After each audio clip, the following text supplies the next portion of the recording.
Herkese merhabalar, kanalıma ve mutfağıma hoş geldiniz. Bugün sizlere çıtır çıtır kat kat şahane bir milföy poğaça tarifimle geldim. Tüm püf noktalarını videomun içerisinde bulabilirsiniz. Atlamadan izlemenizi önemli rica ediyorum. Sizleri hiç bekletmeden hemen tarifimin yapım aşamalarına geçiyorum. Poğaçanın hamuru için yoğuracağım kabın içerisine 1 su bardağı ılık su, 1 su bardağı ılık süt, 1 paket instant maya ve 1 çorba kaşığı kadar toz şekerini ilave ettim. Spatula yardımıyla şeker ve maya eriyinceye kadar karıştırıyorum. Bu aşamada ön mayalama işlemi yapacağız. Hamurun aktifleşmesi için 10 dakika gibi bir süre beklettim. 10 dakikanın sonunda gördüğünüz gibi köpük köpük oldu. Hemen üzerine 1 çay bardağı kadar sıvı yağ, 1 tane yumurta ilave ediyorum.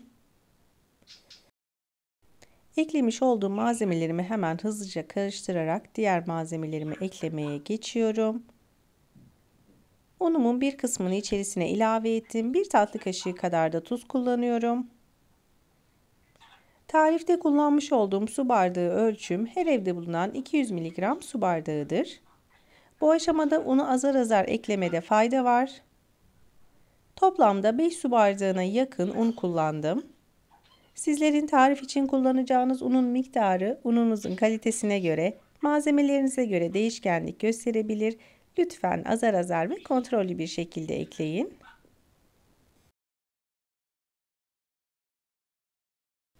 Hazırlayacağınız poğaçanın hamuru oldukça yumuşak, ele yapışmayan bir kıvamda olması yeterli olacaktır.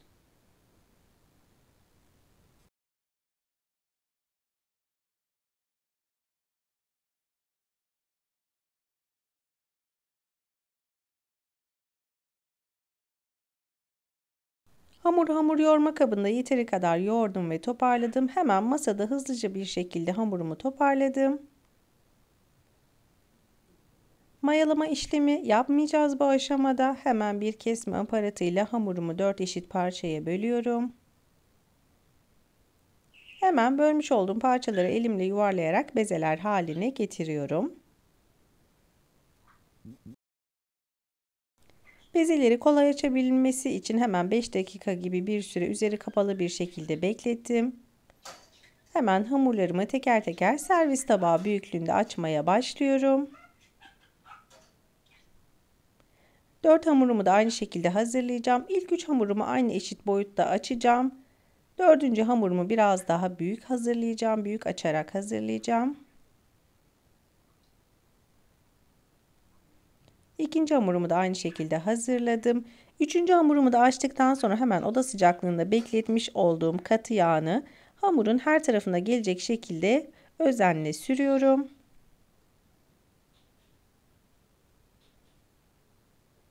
Poğaçaların aralarının kat kat olabilmesi için yeteri kadar yağ kullanmanız gerekiyor. 150 gram kadar tereyağı kullandım. Dilerseniz aynı aşamada margarin de kullanabilirsiniz. Hemen ilk hamurumu sürdükten sonra ikinci hamurumu ilk hamurumun üzerine yerleştiriyorum.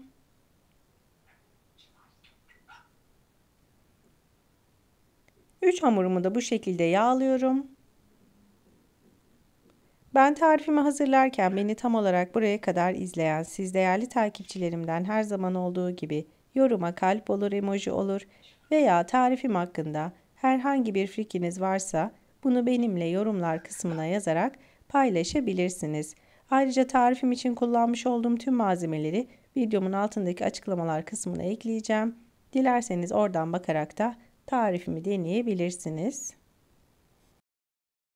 3 hamurumu açtım, yağladım, hemen kenara aldım. 4. hamurumu da biraz daha büyük açıp yağladıktan sonra 3 hamurumu hemen büyük hamurumun ortasına alarak kenar kısımlarını ortaya doğru kapatıyorum. Hamuru bu şekilde hazırladım. Hemen unlamış olduğum servis tabağının içerisine alarak üzerine örtüyorum. Hemen temiz bir poşetle buzdolabında yarım saat gibi bir süre bu şekilde bekletiyorum. Yarım saatin sonunda içerisindeki yağ güzelce dondu. Hamurumda bir miktar kabardı, mayalandı. Açması daha kolay olacaktır. Hemen unlamış olduğum masada merdane ile hamurumu Dikdörtgen bir boyuta gelene kadar açma işlemine başlıyorum.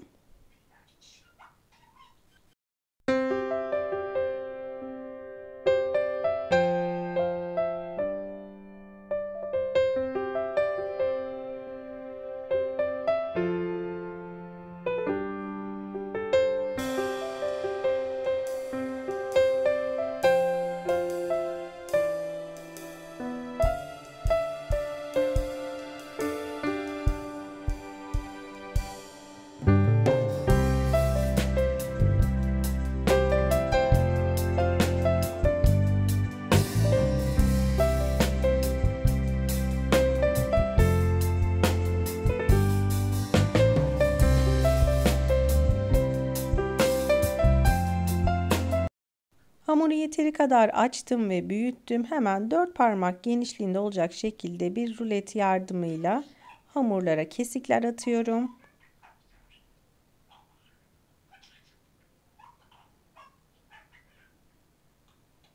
Yapmış olduğum tarifte toplamda 30 tane milföy poğaça elde ettim.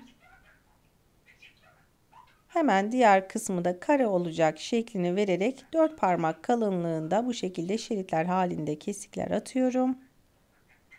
Siz dilerseniz poğaçalarınızı daha büyük de kesebilirsiniz. İç harcı için ben yarısına kaşar peyniri, diğer yarısına da kahvaltılık çikolata hazırladım. O şekilde yapacağım. Zarf şeklini vererek poğaçalarımı bu şekilde hazırlıyorum.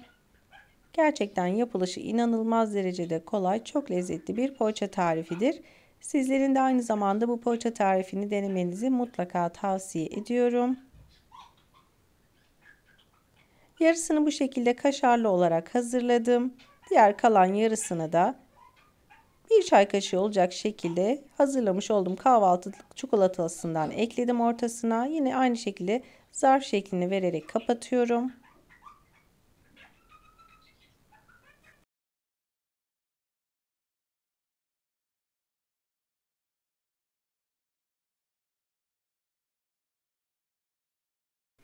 Poğaçalarımın tamamını bu şekilde hazırladım. Yağlı kağıt serdiğim fırın tepsimin içerisine aldıktan sonra bir tane yumurta sarısının içerisine bir tatlı kaşığı kadar zeytinyağı ekledim.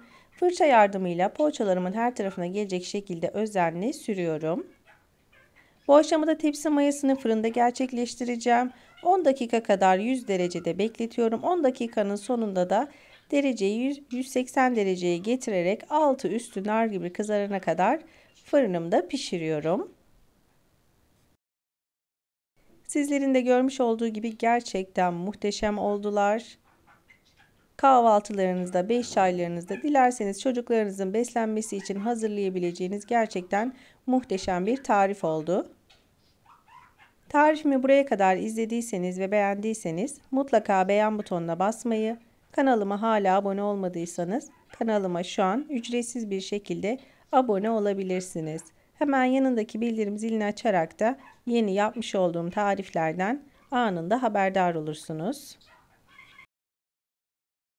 Bu enfes tarifi şimdiden yapıp deneyecek olanlara afiyet olsun, kolay gelsin.